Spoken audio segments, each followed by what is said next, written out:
Hello everybody, it's Kirk, and it's been a while, but somebody left a comment on my Space Planes videos saying that it wasn't actually about space planes. I kind of flew a plane around and showed you guys how the mechanics of that work, but we didn't actually go into space. And you know what? He's right, we didn't do that. So I've got something prepared here. I completely installed like the new version, and everything is gone. So about my Let's Play, I think that's come to a halt, and I'll have to figure out something else to do. But meanwhile, I've prepared a little something here for this particular demonstration. If I could find it, that'd be awesome. I think it's this. Maybe that's the one. There we go. Okay, so just to let you guys know exactly what I've got here, it's a two-seater. There's an inline clampetron, but I suspect this won't open. We've got 4 intakes.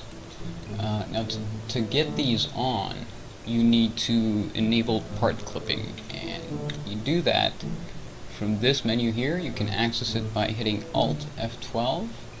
You allow part clipping in editors. There's no other way to do it, so okay. So what we've got here is one large tank of rocket fuel, so that's liquid fuel and oxidizer. And these tanks on the side are the smaller version, propulsion. So this is the central tank. And I've got 2 of these going on the side. Now the reason for that is, even though we're going to be using most of that fuel with the jet engines, the rocket engine will also be able to drain fuel from those as it drains the core tank.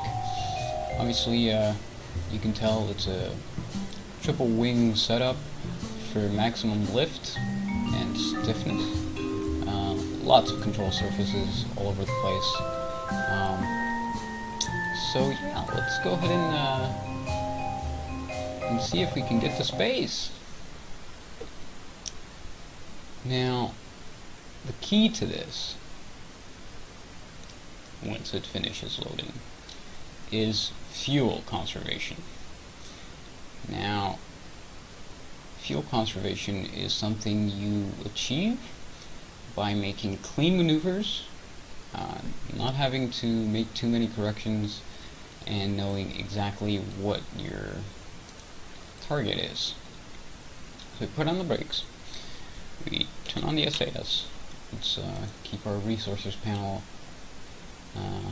up here, because we're going to need to watch our intake air. If you remember from my space planes, or previous space planes episode, intake air, very important. So we throttle all the way up and fire up the engines. By the way, I forgot to mention, you need to have a control group set up for turning off the intakes, because otherwise, when you get to very high altitude and your intake air falls, either one or the other jet engine will stall, and you will need to, you'll start spinning. So in order to prevent that, just before you think that it's going to stall, turn off the engines, and turn off the intakes, and that kills both engines at the same time, so it keeps you balanced. Let's see if we can take off here. Maybe not this time.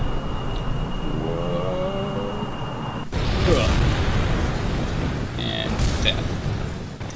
So we'll be back with another launch. Okay, and we're back, ready to go once again. So let's go ahead and fire up those engines. Now just wait for the for the engines to start heating up,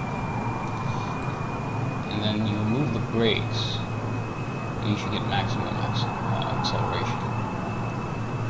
Otherwise, if you leave the brakes off, you'll slowly gain speed along the runway, and it tends to veer off more often. Or at least that's what I found. So, not that this particular plane isn't prone to doing that anyway. No, okay. We'll be back. And we're back. Once again here. Space plane, take off. Yeah.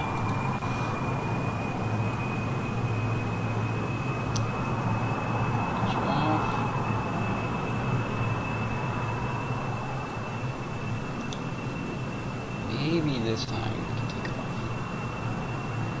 That would be great. How about that, space plane? You want to take off? I'd love it if you like to take off.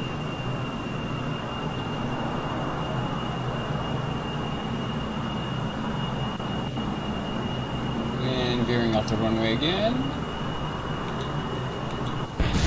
And explosions. And death. You're back. And take 4, 5, yeah, something like that. So, here we go.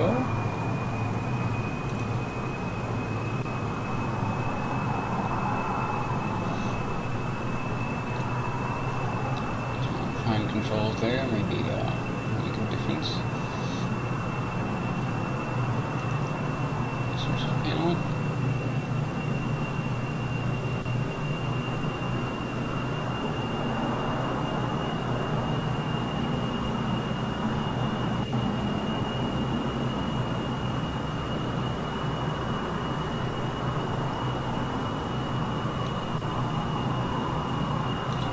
And we're in the air, my friends. Okay. Now what you want to do is, because it wastes a lot of fuel, you want to get out of this thickest part of the atmosphere as soon as possible. Because the drag is such a huge factor in this area of the atmosphere. It's a huge fuel sink. So you want to climb at as sharp an angle as possible while still gaining speed. So for this particular plane, I found that, you know, something around 45 degrees tends to do it generally.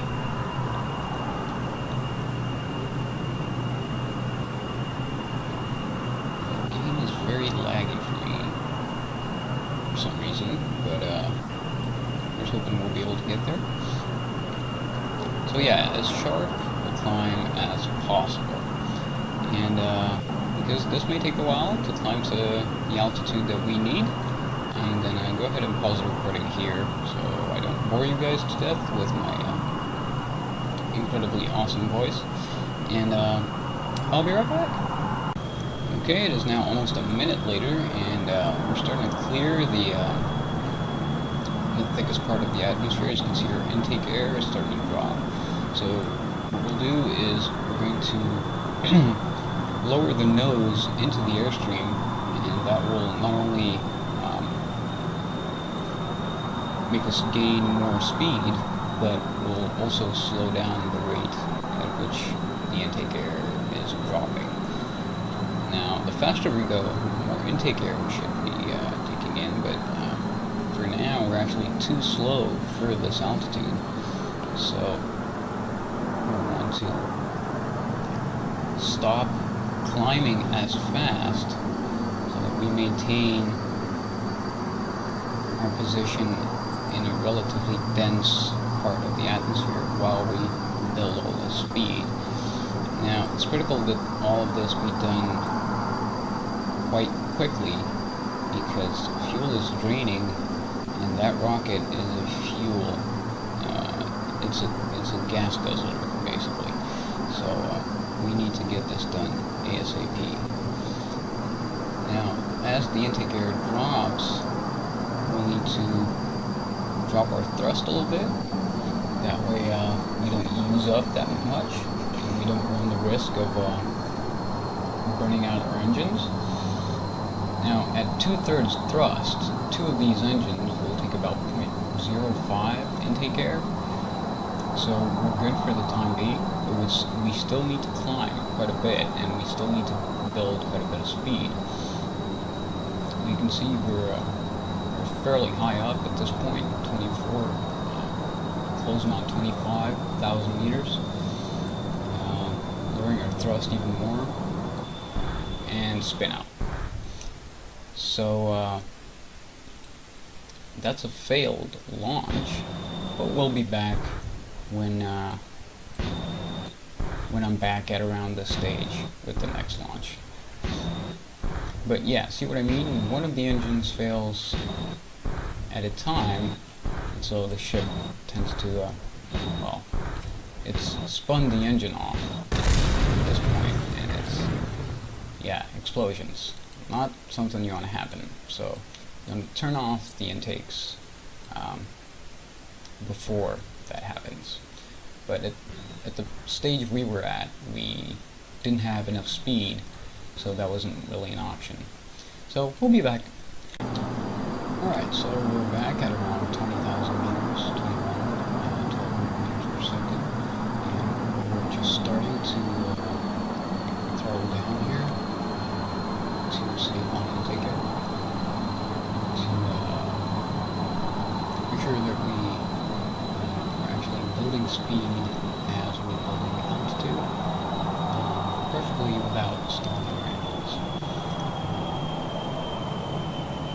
which can happen, as you had to see previously.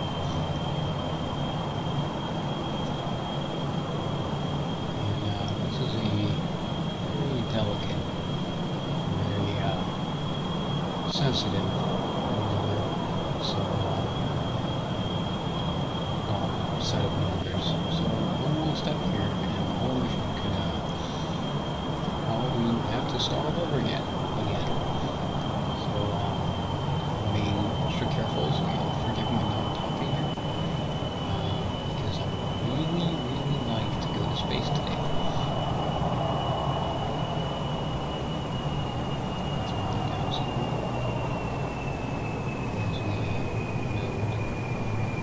Speed as we're beginning to notice how low we are on fuel. So it's about time we go ahead and stage to fire the rocket and kill the jets and thrust up the rocket. And the point now is to build altitude. Build as much altitude as possible in the shortest possible amount of time, because that fuel is not going to be there forever. We need to throw this apparatus up into space as quickly as possible.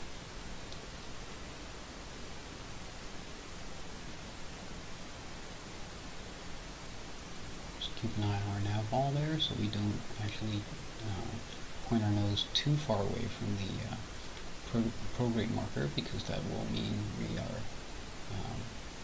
well, that our plane is flat against the air, meaning that we'll actually be losing a lot of speed to much more drag than we normally should.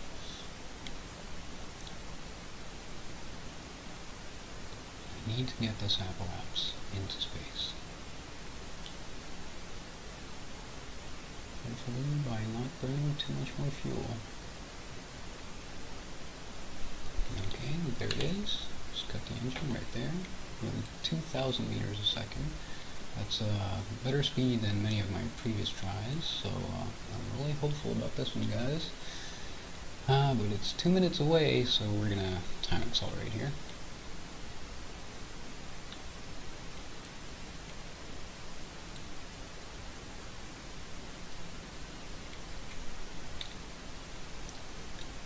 These things always happen on the night side, which is A little bit annoying, but nothing we can't get over. Okay, how far? Alright, we're about a minute away, so still too far away.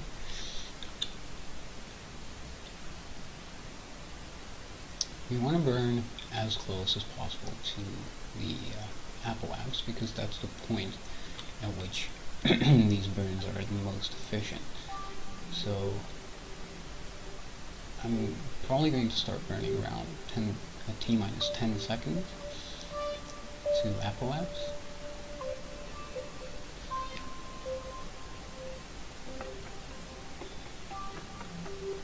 So we're missing about 250 meters per second at this altitude, and here's hoping that we've still got that much fuel.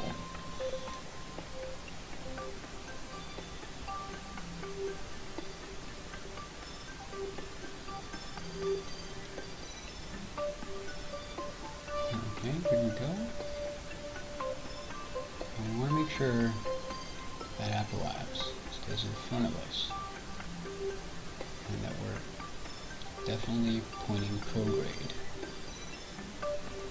Okay, start to throttle down, and just keep pushing slowly.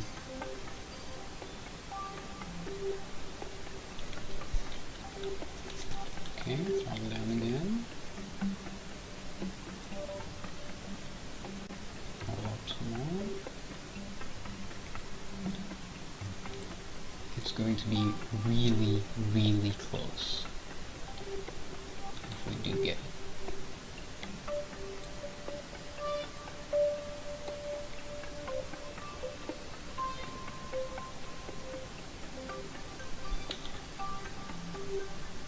Okay, we're getting up to very near orbital velocity. You can see it doesn't take much thrust at this point.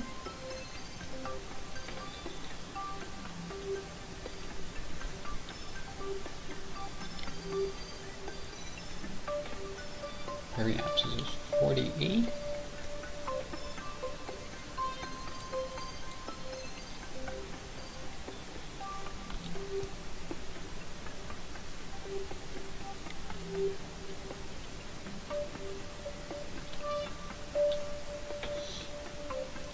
We're at 64 periapse, 74 apoapses.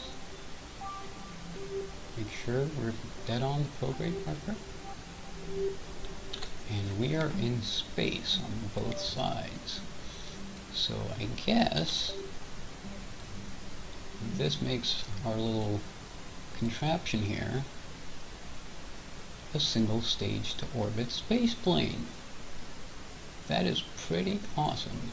And I'm pretty sure we have just enough fuel to actually get back to the planet. But why don't we go ahead and actually make a full orbit here before doing that.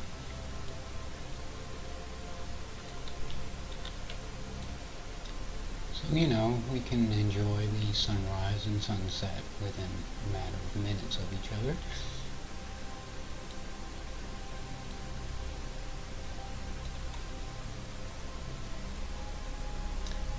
So, yeah, there you have it, guys. Single stage plane to orbit. It's really not extremely difficult to do. It just takes, you know, like all other Kerbal space program things, just takes a little bit of practice and you know, quite a bit of patience, but it's definitely doable. So if you happen to enjoy this video or find it helpful or entertaining in any way, please do feel free to leave a comment or a like, or even subscribe if you'd like to see more, though I'm not sure how often I'll be able to be putting these up. But yeah, this was Kirk. Thanks so much for watching. I'll see you next time. Bye.